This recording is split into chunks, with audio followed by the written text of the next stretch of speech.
Oke, saya akan menjelaskan tentang Design of Experiment. Di buku kita adalah chapter 5, Design of Experiment. Apa itu Design of Experiment? Rancangan penelitian bahasa Indonesianya. Design of Experiment ini adalah teknik statistik. Ya, kita mengarrange eksperimen kita menyusun eksperimen kita secara rasional. Bagaimana mendapatkan data-data yang baik. Terus kemudian comprehensive analysis based on a certain confidence limit. Terus kemudian design of experiment itu adalah engineering tool. Bagaimana mengelola sebuah eksperimen. Ya. Design of eksperimen itu pada intinya adalah bagaimana kita merancang sampel penelitian kita, data penelitian kita. Sampel itu mahal, jadi bagaimana merancang sampel itu sesedikit mungkin, tapi kita bisa mendapatkan informasi dari penelitian itu sebanyak mungkin. Sebenarnya itu tujuan penelitian, design of experiment. Sebelum ke sana, saya akan ulas dulu tentang sejarahnya design of experiment itu. Design of experiment itu dimulai pada era 1918 sampai ini first eranya, pertama originnya, ya, dimulai oleh Pak Visser. Pak Visser ini adalah, ya, dia ahli statistik sebenarnya, tapi dia bekerja di pertanian, di agriculture. Mereka mendesain, meneliti tentang penerapannya di pertanian. Pak Visser ini juga yang mempelopori factorial design. Kita akan belajar apa itu factorial design. Dan Pak Visser ini juga yang mempelopori tentang ANOVA, Analysis of Variance. Jadi ANOVA itu dan factorial design itu lahir sejak era pertama, originnya, sekitar 1918 sampai 1980.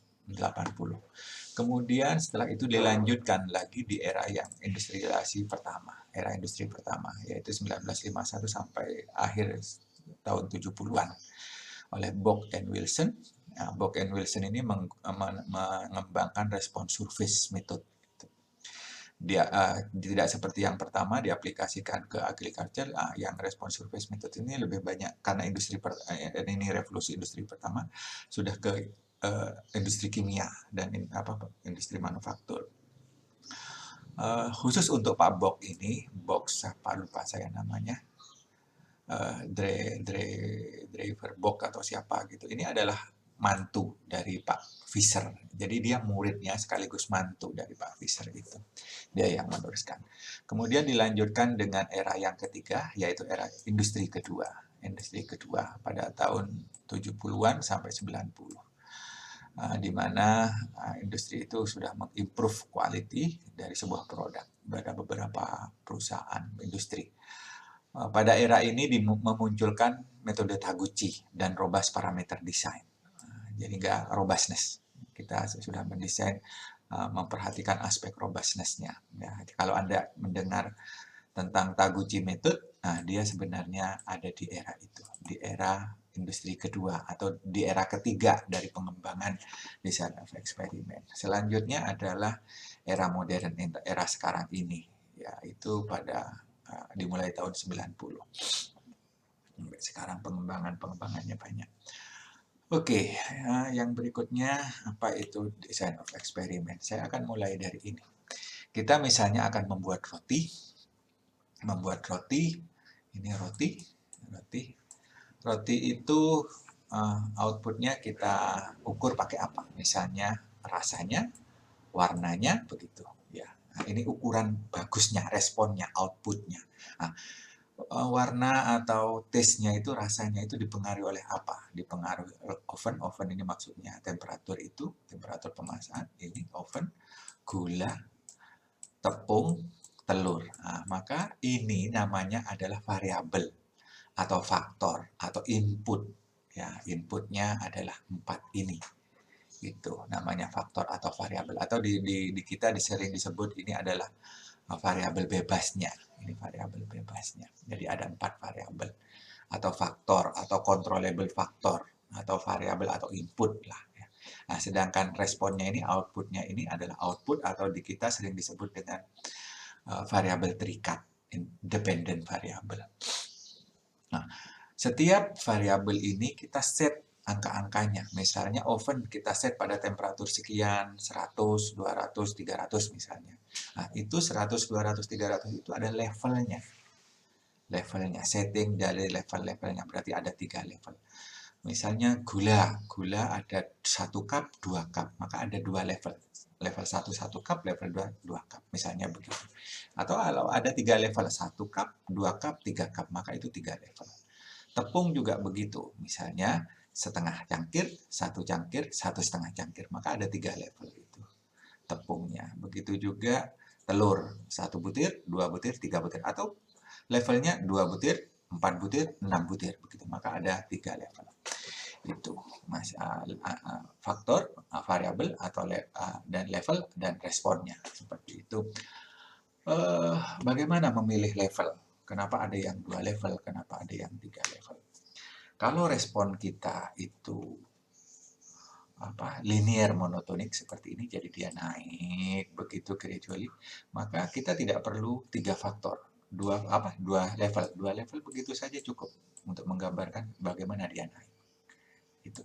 Tapi kalau dia non-linear, kurvatur responnya, maka kita tidak bisa. Kalau ini cuma 2 level begitu, ya maka kita hanya bisa menggambarkan seperti itu kurvanya. Maka untuk mengakomodasi dia kurvatur, responnya non-linear, maka kita butuh 3 level. 3 level. Oke, terus kemudian ring. Jadi berapa ringnya, rentang variabel, nilai variabelnya. Misalnya temperatur tadi dirubah dari 100 sampai 200. Itu ringnya namanya. Ya. Bagaimana menentukan ringnya? Tentu kalau ringnya pendek, begitu kita akan mendapatkan ini. Nah, kalau kita lebarkan ringnya, begitu, sehingga ring itu sangat menentukan di mana solusi kita. Misalnya ringnya di sini, maka titik terkecil kita ini. Kalau ringnya ini, maka titik kecilnya kita di sini.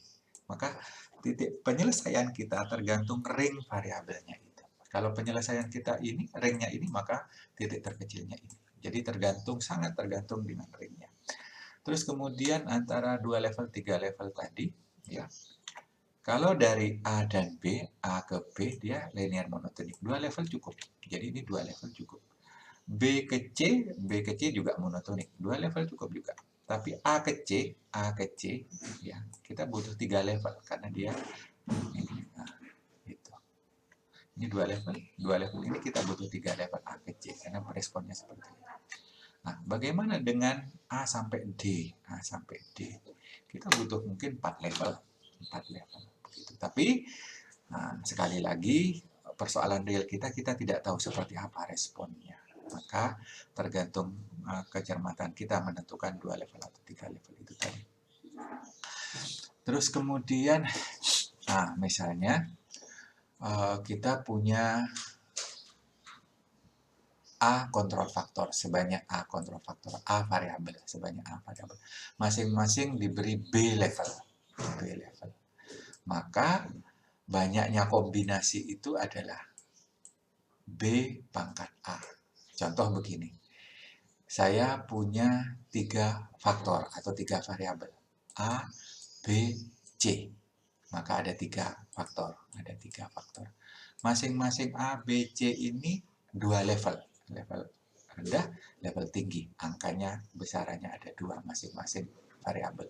Maka peluang banyaknya kombinasi. Kalau kita cari kombinasi semuanya, maka ada sebanyak 2 pangkat 3.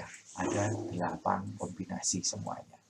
Semua kemungkinan possible combination-nya ada 8 kombinasi. Kalau kita ilustrasikan itu dalam bentuk geometri, bentuknya akan seperti ini. Jadi 8 sampel itu atau 8 data itu seperti pojok-pojok dari segi 4 ini. Jadi ini adalah faktor A-nya, faktor B-nya, faktor C-nya. Masing-masing 2 level. Faktor B level 1, level 2, faktor C level 1, level 2, faktor A-nya begitu. Maka kombinasinya adalah A-nya 1, B-nya 1, C-nya 1.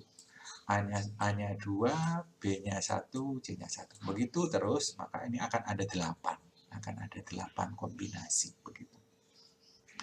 Itu namanya full factorial. Karena kita coba semua possible combination-nya. Kita coba. Kalau ada 3 faktor 3 level, ini ada 2 faktor A dan B dan 3 level. Maka 3 pangkat 2 ada 9. Kalau kita gambarkan, visualisasikan, maka seperti ini. Jadi ini faktor A, ini faktor B, masing-masing ada 3 level. Level rendah, level tengah, level tinggi. Ini juga begitu. Maka ada 9. Nah, ini 9-nya seperti ini. Maka tiap dot itu adalah data atau sampelnya atau kombinasinya atau bisa dikatakan juga treatmentnya. Treatmentnya. Jadi titik ini misalnya titik ini adalah A level tengah, B level tengah. Titik ini misalnya maka A level tinggi, berapa A level tingginya, terus B level rendahnya itu di situ. Seperti ini misalnya, ini maka A level tinggi, B level tengah. Begitu. Nah, kalau dia 3 variabel A, B, C masing-masing 3 level, maka kalau dicoba semua peluang kombinasinya adalah 3 pangkat 3, 27. Nah, kalau divisualisasikan seperti ini. Seperti ini. Misalnya, maka ini adalah faktor A level tinggi karena dia di sini. Terus ini faktor B, faktor B berarti dia level tengah. Terus kemudian faktor C yang naiknya ini faktor C, maka dia faktor C level tengah. Jadi A level tinggi, B level tengah, C level tengah. Dia di sini. Gitu.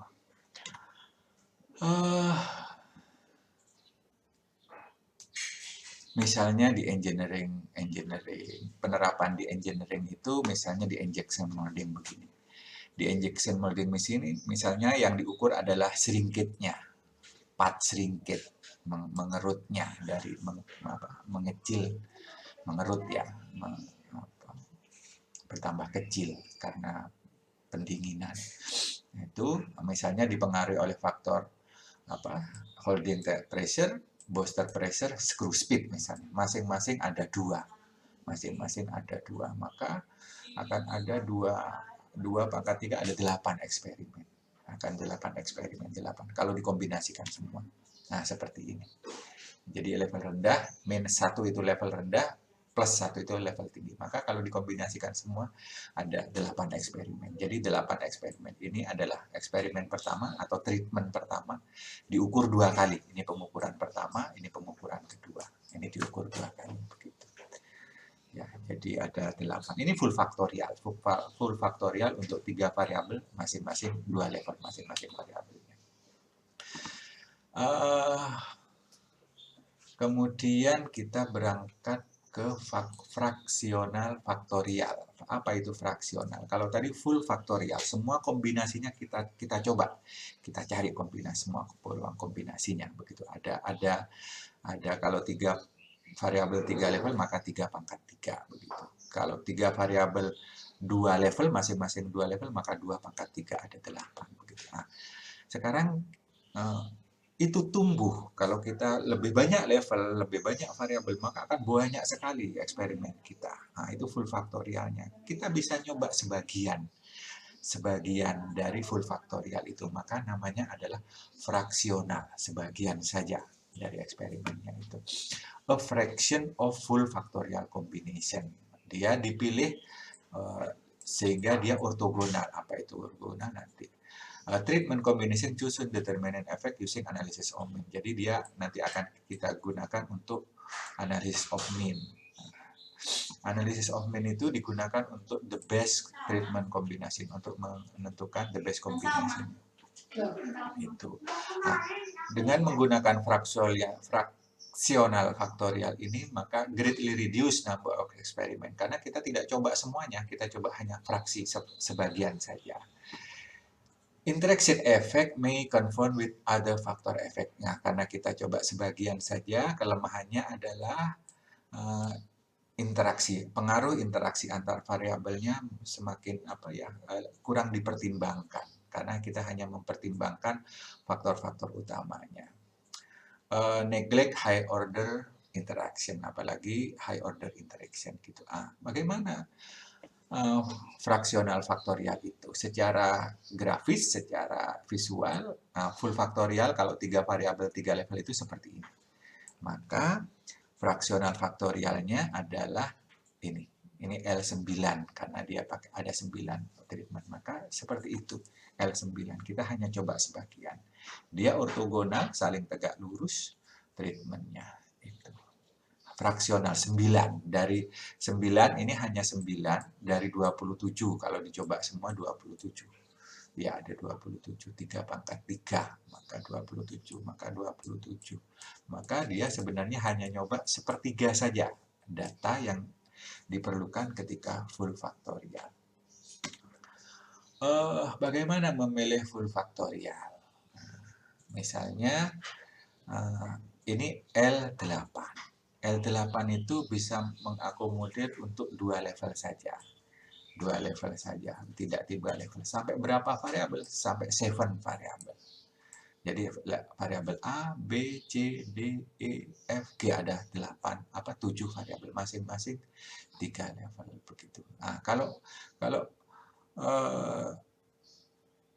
variabel kita cuma 3, ya sudah kita ambil 3 kolom saja. Kalau 4 ya ambil 4 kolom saja karena dia maksimum bisa menampung 7 variabel. Itu. Fraksional faktorial ini sudah didesain sedemikian rupa dia balance, ortogonal, jadi dia tidak miss satu eksperimen pun. Contohnya ini level satunya ada 4, maka ini juga ada 4. Level satunya ada 4, ini 4. Dia balance begitu ya. Ini L8. Terus kemudian ini sama L8. Terus kemudian ini menjelaskan ortogonalitasnya. Terus kemudian bagaimana memilih fraksional ortogonal array itu? Maka ortogonal array itu dipilihnya berdasarkan tabel ini. Anda punya berapa variabel? Tiap-tiap variabel berapa level? Misalnya saya punya masing-masing 3 level. Misalnya ada 4 variabel misalnya, maka kita tidak bisa pakai ini karena yang ini sampai sini hanya untuk 2 level. Ini untuk 2 level. Ini levelnya.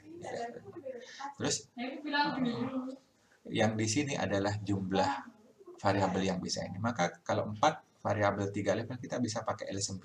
Ini L9. Bagaimana kalau ada 5 variabel 3 level? Kita tidak bisa pakai L9 karena dia hanya mempunyai 4 variabel. Kita tidak bisa L12, L16 tidak bisa. Yang bisa kemudian kalau 5 variabel 3 level pakai L7. Bagaimana kalau 5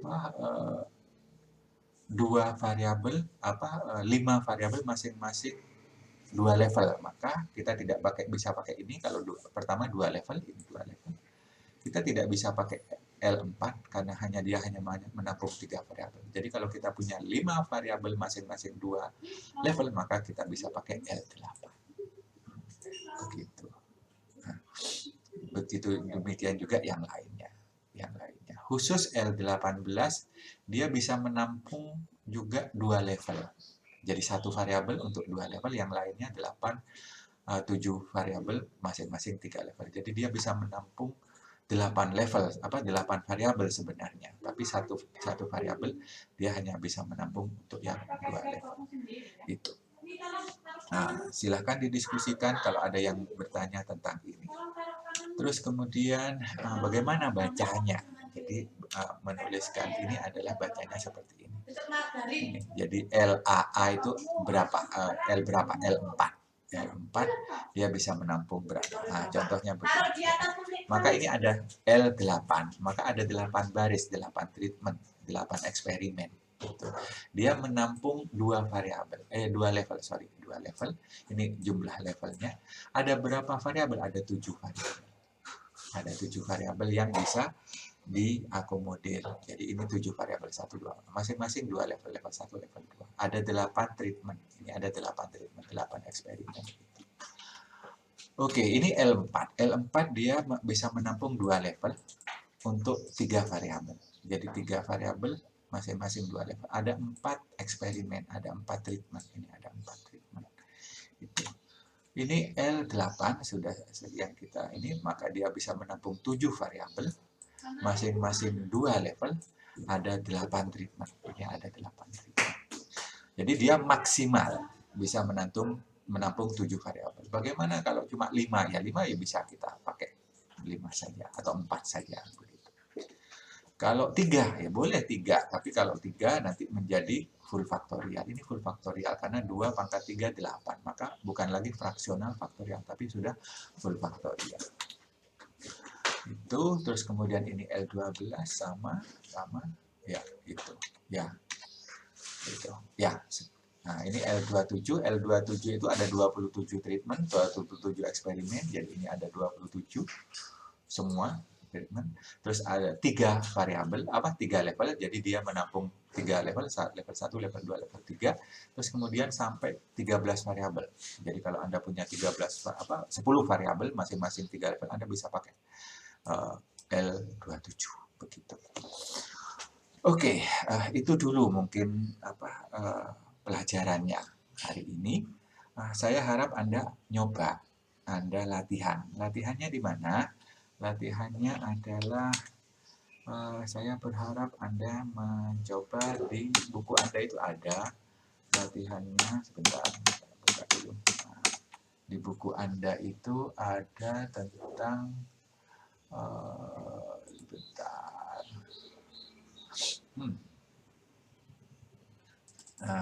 Di buku Anda itu ada ini sama ini. Ini ada 2. Ini ada full faktorial. Jadi full faktorial. Saya harap Anda bukan yang ini, sorry. Nah ini dia. Ini full faktorial. Dia sudah punya data full faktorial. Di sini ada data ya. Ada data. Maka ini ada data. Ada 27. Bentar, saya kecilkan. Ini ada 27 data, ada 3 variabel. Jadi ini full faktorial. 3 variabel, 3 level 3 pangkat 3 27. Maka ini 27. Ada datanya semua. Maka ini full faktorial. Kalau kita misalnya mau membuat fraksional faktorial misalnya, kita bisa kembali lagi ke ininya tadi, ke gimana tadi? Kalau 3 masing-masing 3 level. Kembali ke sini. 3 variabel, ini 3 variabel. 3 level, masing-masing untuk 3 variabel. Maka kita bisa pakai L9. Di atasnya lagi kalau kita ingin mau di atasnya lagi L18. Maka cobalah latihan mengambil data dari yang tadi, cobalah isikan data-data itu untuk fraksional faktorial L18 dan L9. Ya, cobalah latihan itu dulu. Bagaimana Anda mendesain dari data yang sudah ada itu full faktorial. Ada semua datanya di situ di paper yang tadi. Cobalah desain fraksional faktorialnya menggunakan L9 dan L18. Itu saja dulu tugasnya untuk minggu ini. Kalau ada pertanyaan silahkan tanyakan, diskusikan dengan temannya, atau kalau mentok tanyakan ke saya. Saya pikir itu untuk materi tentang design of experiment ini.